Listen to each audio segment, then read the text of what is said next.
रक्षाबंधन का त्यौहार आते ही मुझे सबसे ज़्यादा मुंबई वाली बुआ जी के राखी के कोरियर का इंतज़ार रहता था।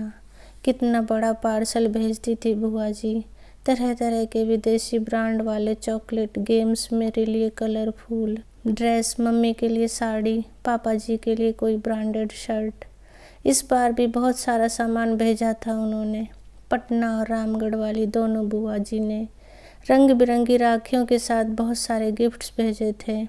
बस रोहतास वाली जया बुआ जी की राखी हर साल की तरह एक साधारण से लिफाफे में आई थी। 5 राखियाँ, कागज़ के टुकड़े में लिपटे हुए रोली चावल और 50 का एक नोट। मम्मी ने चारों बुआ जी के पैकेट डाइनिंग टेबल पर रख दिए थे ताकि पापा ऑफिस से लौटकर एक नज़र अपनी बहनों की भेजी राखियों और तोहफों को देख लें। पापा रोज की तरह आते ही टी टेबल पर लंच बॉक्स का थैला और लैपटॉप की बैग रखकर सोफे पर पसर गए थे। चारों दीदी की राखियां आ गई हैं। मम्मी ने पापा के लिए किचन में चाय चढ़ाते हुए आवाज़ लगाई, जया का लिफाफा दिखाना जरा। पापा जया बुआ की राखी का सबसे ज़्यादा इंतज़ार करते थे और सबसे पहले उन्हीं की भेजी राखी कलाई में बांधते थे। जया बुआ सारे भाई बहनों में सबसे छोटी थी, पर एक वही थी जिसने विवाह के बाद से शायद कभी सुख नहीं देखा था। विवाह के तुरंत बाद देवर ने सारा व्यापार हड़प कर घर से बेदखल कर दिया था। तब से फूफा जी की मानसिक हालत बहुत अच्छी नहीं थी। मामूली सी नौकरी कर थोड़ा बहुत कमाते थे। बेहद मुश्किल से बुआ घर चलाती थी। इकलौते बेटे श्याम को भी मोहल्ले के साधारण से स्कूल में डाल रखा था। बस एक उम्मीद सी लेकर बुआ जी किसी तरह जिए जा रही थी। जया बुआ के भेजे लिफाफे को देखकर पापा कुछ सोचने लगे। गायत्री, इस बार रक्षाबंधन के दिन हम सब सुबह वाली पैसेंजर ट्रेन से जया के घर रोहतास बिहार उसे बगैर बताए जाएंगे। जया दीदी के घर? मम्मी तो पापा की बात पर एकदम से चौंक गई। आपको पता है ना कि उसके घर में कितनी तंगी है। हम 3 लोगों का नाश्ता खाना भी जया दीदी के लिए कितना भारी हो जाएगा। वो कैसे सब कुछ मैनेज कर पाएगी? पर पापा की खामोशी बता रही थी। उन्होंने जया बुआ के घर जाने का मन बना लिया था और घर में ये सबको पता था कि पापा के निश्चय को बदलना बेहद मुश्किल होता है। रक्षाबंधन के दिन सुबह वाली ट्रेन से हम सब रोहतास पहुंच गए थे। बुआ घर के बाहर बने बरामदे में लगी नल के नीचे कपड़े धो रही थी। बुआ उम्र में सबसे छोटी थी, पर तंग हाली और रोज की चिंता फिक्र ने उसे सबसे उम्र दराज बना दिया था। एकदम पतली दुबली कमजोर सी काया। इतनी कम उम्र में चेहरे की त्वचा पर सलवटें साफ दिख रही थी। बुआ की शादी का फोटो एल्बम मैंने कई बार देखा था। शादी में बुआ की खूबसूरती का कोई जवाब नहीं था। शादी के बाद के 11 वर्षों की परेशानियों ने बुआ जी को कितना बदल दिया था। बेहद पुरानी घिसी सी साड़ी में बुआ को दूर से ही पापा मम्मी कुछ क्षण देखे जा रहे थे। पापा की आंखें डबडबासी गई थीं। हम सब पर नज़र पड़ते ही बुआ जी एकदम चौंक गई।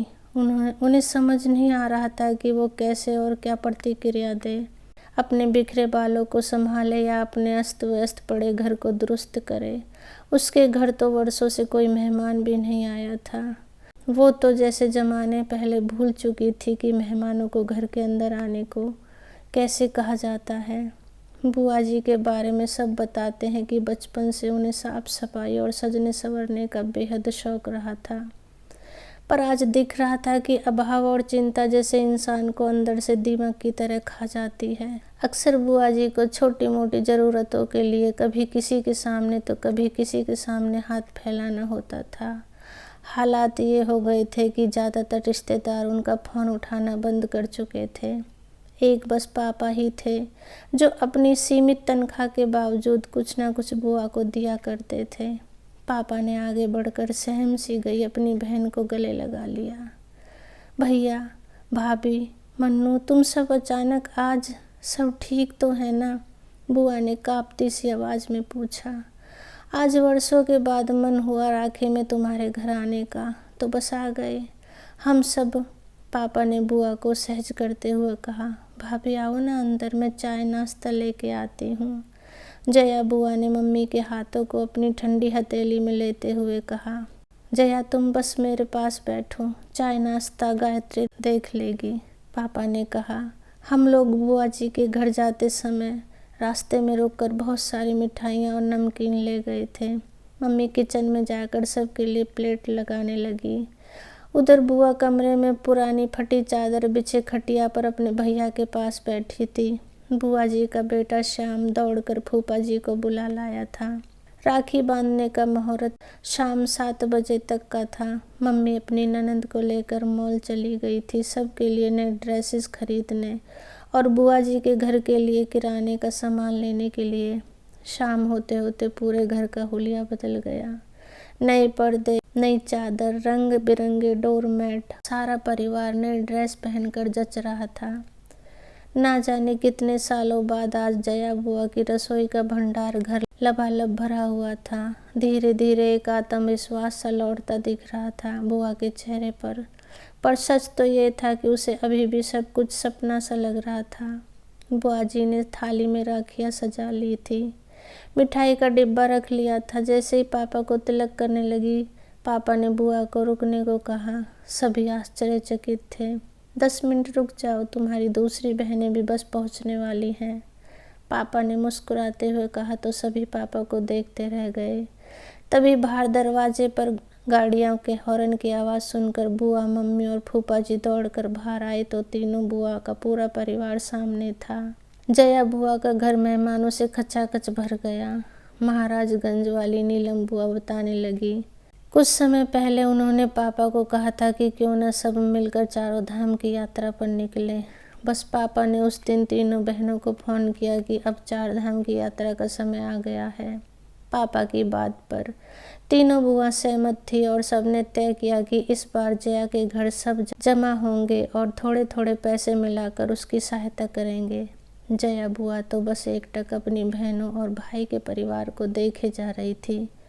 कितना बड़ा सरप्राइज दिया था आज सबने उसे। सारी बहनों से वो गले मिलती जा रही थी। सबने पापा को राखी बांधी। ऐसा रक्षाबंधन शायद पहली बार आया था सबके लिए। रात 1 बजे रेस्तरां में हम सभी ने डिनर किया। फिर गप्पे करते जाने कब काफ़ी रात हो चुकी थी। अभी भी जया बुआ ज़्यादा बोल नहीं रही थी। वो तो बस बीच बीच में छलक आए अपने आंसू पोंछ लेती थी।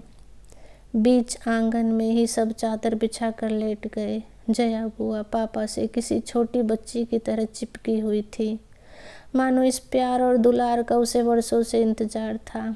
बातें करते करते अचानक पापा को बुआ का शरीर एकदम ठंडा सा लगा तो पापा घबरा गए। सारे लोग जाग गए पर जया बुआ हमेशा के लिए सो गई थी। पापा की गोद में एक बच्ची की तरह लेटे लेटे वो विदा हो चुकी। पता नहीं कितने दिनों से बीमार थी बेचारी और आज तक किसी से कहा भी नहीं था। आज सबसे मिलने की ही आशा लिए जिंदा थी शायद। दोस्तों, अपनों का ध्यान रखो। जो समर्थ हैं वो अपने असमर्थ रिश्तेदारों और मित्रों की समय पर सहायता अवश्य करें। हमारी सोच बदलेगी तो जग बदलेगा। सदा खुश रहो दोस्तों। हैप्पी रक्षाबंधन। कहानी अच्छी लगी हो तो प्लीज़ लाइक, शेयर और सब्सक्राइब करें। Thank you.